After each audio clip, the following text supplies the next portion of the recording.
You think what hurt was the breakup, but it wasn't. What hurt was realizing you loved the idea of being loved more than the person. That's why it still hurts. Because what ended wasn't the relationship, it was the disguise. You got used to needing someone to feel alive. You called it love, but it was anesthesia. You didn't want them. You wanted to escape yourself. And now that they're gone, the silence exposes what you've been running from, yourself. The problem isn't that they left you, it's that you left yourself first. You gave everything just to be chosen, and still ended up outside. You weren't rejected, you were redirected back to yourself, by force. And now it hurts, because you don't know who you are without someone to call mine. You don't know what to do with time, with mirrors, with emptiness. But that's where God starts, where you end. God didn't destroy the relationship. He destroyed the prison you called love, because while you were holding on to someone, you were losing yourself, and God wants to give you back. You call it punishment, but what if it's reconstruction? What if silence is God's way of speaking? What if this emptiness is the ground for a new you? Something's being born, and it's inside, not outside. But for that, the old must die. And sometimes, what dies isn't love. It's the character you created to be loved. You keep trying to understand why, but maybe the real question isn't, why did it end? Maybe it's, why did I have to lose everything to finally exist? And that's where everything changes. You feel like this video spoke directly to you. It wasn't an accident. God brought you here to remind you that the ending isn't punishment, it's a beginning. And what He started inside you is still being built. Here, every story gives meaning to the pain you don't understand. Every word is a mirror showing who you've become and who you can still be. If you want to learn to see God even in your deserts, this is your place. Because there's no healing without awareness and no faith without truth. Click the button and subscribe now, not to follow a channel, but to follow what God is doing in you. Reconstruction has already begun, and this is just the first step. You don't miss the person, you miss the version of yourself that existed with them, the routine, the messages, the validation. You confused love with anesthesia. You called care what was control, and destiny what was dependency. You think what holds you is longing, but it's emotional withdrawal. Your body is craving the ego's drug. Attention, importance, belonging. You didn't love, you needed. And need disguised as love always ends in pain. Because love born from lack never frees. It binds. The truth is harsh. You didn't lose someone. You lost the role you played to feel worthy. While you gave everything, you were begging to be seen. And when you weren't, the emptiness screamed. But that scream is your soul asking to be free. God uses abandonment to tear off masks. Jung called it confronting the shadow. The part of you that never learned to be alone, that traded presence for approval, that believed love meant being needed. But the shadow only heals when exposed. And that's what God is doing, exposing to heal. That's why it hurts so much. You're not being destroyed, you're being deprogrammed. Everything that sustained the illusion is collapsing. The persona that lived to please is dying, and what remains is real, raw, naked, free. You wonder why no one stays, but the truth is, you never stayed for yourself. The relationship didn't end now. It started dying the day you abandoned you. God just finished what was already broken, not to punish, but to free you from illusion, because He doesn't rebuild on sand. Every time you try to go back, heaven closes. It's not bad luck, it's protection. God won't return you to what destroyed you. That's why what was sweet now tastes bitter. What once held you now suffocates. He's teaching you how to breathe without crutches. Healing begins when you stop romanticizing pain. When you realize crying for who left is resisting who you're becoming. God doesn't want you strong. He wants you real. And truth hurts before it frees. But soon, tears turn to peace, and emptiness fills with purpose. You think you're losing everything, but you're just being returned to yourself. This is divine reconstruction, silent, deep, unseen. God breaks the false to reveal the whole, and what He's building in you now no longer needs anyone to exist. You thought it was love at first sight, but it was need at first pain. He appeared the moment you needed to believe someone would stay, and that was enough for you to call it destiny. But destiny that begs to work out was never destiny. It was need disguised as a miracle. You didn't fall in love with the person. You fell in love with the feeling of being chosen. He became the mirror of what you wanted to feel. Special, enough, seen. And when the mirror broke, you mistook reflection for loss. But what broke wasn't love. It was the spell. The illusion that someone could save you from yourself. You idealized him to avoid facing yourself. You turned presence into healing and attention into redemption. You called control care and jealousy passion. And the more you gave, the more you expected in return. But love that demands repayment stops being love. It becomes an emotional transaction. I give so you keep me alive. What looked like reciprocity was an exchange of wounds. You loved to feel needed. He stayed to feel loved. Two voids trying to fill each other. But void plus void equals absence, not wholeness. And in his wisdom, God separates what confuses itself, so that love becomes choice again, not survival. You said, he completes me, but no one completes what hasn't been built. What you called your half was escape. Escape from loneliness, from the mirror, from your shadow. And every love born from escape ends in loss. Because love can't survive being used as medicine. You thought without him you'd lose the ground. But the ground he gave you was sand. One compliment and you rose. One silence and you collapsed. That wasn't love. It was dependency disguised as devotion. And God had to break it so you'd stop breaking for someone else. True love doesn't hurt like this. It doesn't demand that you shrink to fit. It doesn't make you beg to be seen. That's trauma, not romance. And trauma repeats what the heart hasn't healed. That's why God interrupts cycles before they kill you.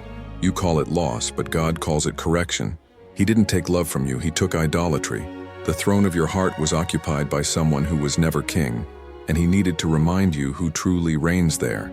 Now you understand. It wasn't love that destroyed you. It was attachment. You confused intensity with purpose. But love isn't intensity. It's steadiness. What's from God doesn't consume you. It builds you. He didn't take you out of the relationship. He took you out of the addiction. And one day you'll thank him. Not because it hurt less, but because it finally made sense. You'll see that love isn't losing yourself. It's remembering. And God is reminding you who you are. Even if it means leaving you alone for a while. You thought God forgot you. That the silence was punishment. But the silence was treatment. Because some healings don't come through words. They come through absence. God didn't answer because he was rebuilding what you still called love. And for that, he had to dismantle everything you called life. You asked him to restore the relationship. But God doesn't restore prisons. He sets you free. And freedom hurts. Because before he removes the person from your life, he removes the attachment from your heart. You prayed for a new beginning, but every new beginning starts with ruin. Isaiah said, "Behold, I am doing a new thing. Now it springs forth. Do you not perceive it?" You didn't notice, because you were looking outside, while God was working inside. He never promised to return what ended. He promised to make you someone who doesn't depend on it to live. The new isn't another love, it's another you. You think you lost everything, but God just cleared the ground. That relationship was a house built on sand, and he's building foundations of rock inside your soul. That's why the desert feels so long. It's the time God needs to rebuild you from the inside out. God isn't punishing you. He's preparing you. The love that will come after this won't fear or beg. It'll be whole because you will be whole. God didn't take something from you. He took you out of something that took you from him. The heart that bleeds today will one day smile. But before it smiles, it must understand. And understanding comes when you stop asking God to return what hurt you and start asking, "Lord, what are you teaching me through this?" That's when the new begins to grow, and the desert starts to bloom. You call it an ending, but God calls it foundation, because every divine destruction is reconstructive. He doesn't erase stories, he redirects destinies, and what he's building now in silence will hold your entire new life. Love, when it comes, will find you in peace, not in panic. God doesn't want you healed just to love again. He wants you healed so you don't need love to feel alive. And when that day comes, you'll understand Isaiah. The new was already happening. You just couldn't see it. And the desert where you wept was the same place where God was planting you. What you call wasted time is fertile ground. God never wastes pain. Every tear was cement. Every unanswered prayer was a brick. And every silence was the sound of God shaping you. The house is almost ready. Now you see it. He never broke you. He refined you, so the sound of your soul would finally match his. Because the love that comes from him doesn't replace the old, it turns it into wisdom. And the new is already at the door. Write in the comments, God is doing something new in me. You already understand the reason for the pain, but now comes the hardest part. Stop going back to it. Every healing starts when you decide not to feed what hurts you, and that's a daily choice, not an instant miracle. God sets you free, but you have to walk. The first action is simple. Stop punishing yourself for loving wrong. You blame yourself for missing the signs, for believing promises, for staying when you should have left. But the mistake wasn't loving, it was forgetting yourself. God never asked for perfection, only awareness. And awareness starts with forgiveness. So today, forgive yourself for mistaking love for salvation. The second action is practical. Close the emotional portals. That means stop revisiting conversations, social media, memories. Every click is a prayer to the past. And while you pray for what died, the new can't grow. Blocking isn't revenge, it's healing. It's saying, I choose peace, not the trigger. What you call relapse, God calls reminder. He allows you to feel the longing to show where dependence still lives. And every time you go back, you feel the same emptiness. That's not coincidence, that's divine pedagogy. God teaches by repetition until you learn by release. And the lesson is clear. Where self-love lacks, attachment grows. Start your day in silence. Don't rush to fill the space. Pray before you touch your phone. Ask God to replace memories with awareness. You don't have to erase the story. Just understand its purpose. Pain loses power when it finds meaning. Write down what you've learned, not what you've lost. Every revelation is a brick in reconstruction. Don't despise progress because it's slow. The miracle isn't feeling different, it's reacting different. God gives you strength to move even when your heart still hurts. That's what turns pain into maturity. You won't wake up healed, you'll wake up aware. And awareness is the start of healing. What used to unbalance you now teaches you. What used to break you now reveals you. God didn't change the scene, He changed your posture. And that changes everything. Every time the past calls, remember, God turned off that light. Don't go back to where He already freed you from. True love doesn't need to hurt to teach. And God's love doesn't need proof, only surrender. Staying where it hurts is lack of faith. Moving forward is proof of trust. Today, pray differently. Don't ask to forget, ask to understand. Say, Lord, show me what this pain is trying to teach me. And when the answer comes, it will come as peace. Because peace is the sign the lesson's been learned. And maybe you'll realize the love of your life was never someone. It was the moment you chose yourself for the first time. That's how God loves, by giving you back to yourself. So next time, love won't chain you, it'll walk with you. And what today is a wound, tomorrow will be testimony.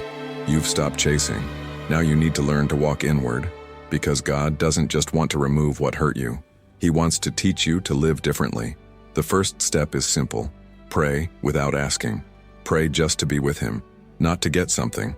Because when God's love is enough, everything else loses its power over you. You spent years praying to be loved. Now it's time to pray to become love. That changes everything. Because those who become love don't beg, they overflow. You stop searching for validation and start being the presence you once begged someone else to be. The second action is practical. Act like someone who's already free. Don't wait to feel healed. Behave like it first. Dress like someone who carries no guilt. Speak to yourself like someone already forgiven. The mind obeys and gestures. Every small act of dignity is a silent prayer saying, I've come back to me. Start exposing yourself to life again. Not to love yet, to life. Go out, laugh, serve, breathe. God heals while you move. The miracle doesn't happen in a dark room. It happens as you walk again. Because spiritual healing is a dance. You step, God steps. Stop saying, one day I'll be fine. That's the ego trying to delay the present. You're already better. You just haven't noticed. Because healing isn't the absence of pain, it's the absence of despair. Pain still visits, but it no longer controls you. You feel, you understand, you move on. Learn to be alone without feeling lonely. Solitude is the training ground of a mature soul. It's there you learn to hear God's voice without noise. The world teaches that love is company, but God's love is consciousness. It's knowing that even in silence, He's there. God doesn't want to make you untouchable. He wants to make you whole, so that when someone comes, they find communion, not need. The right relationship doesn't complete, it adds. And those who live with purpose don't settle for halves, because a heart that knows itself doesn't sell itself cheap. Look back only to say thank you, not to analyze. Some questions don't have answers because they already did their job. They changed you. The past doesn't need fixing anymore. It needs integrating. God doesn't want to erase your story. He wants to redeem its meaning.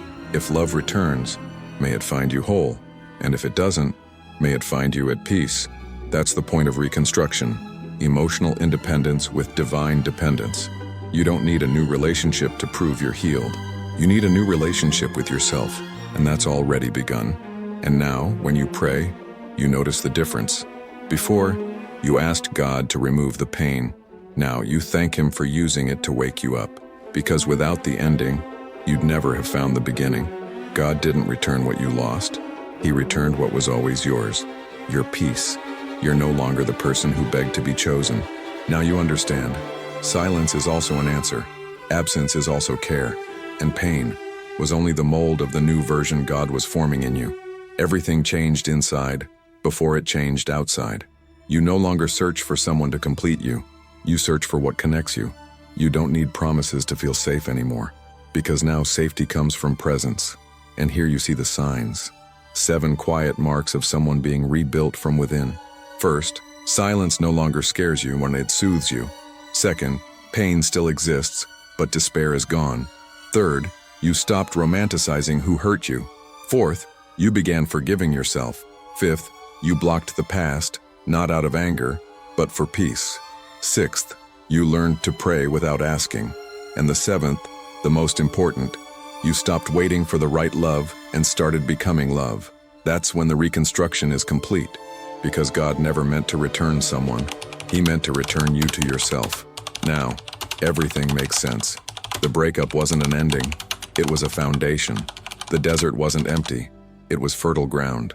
And every tear became spiritual cement. You look back and smile, not because it hurt less, but because the purpose is clear now. You finally understand. God didn't take love away. He taught you to love without losing yourself. And in that moment of clarity, peace is born, silent, steady, mature. The same peace that once felt impossible. The same peace that now lives in you and will never leave. Before continuing this journey, sign up for Soul Logic. Here, each story reveals why you suffer and what God is teaching you through it. Psychology to understand yourself. Spirituality to understand why. Write in the comments, God is rebuilding something inside me.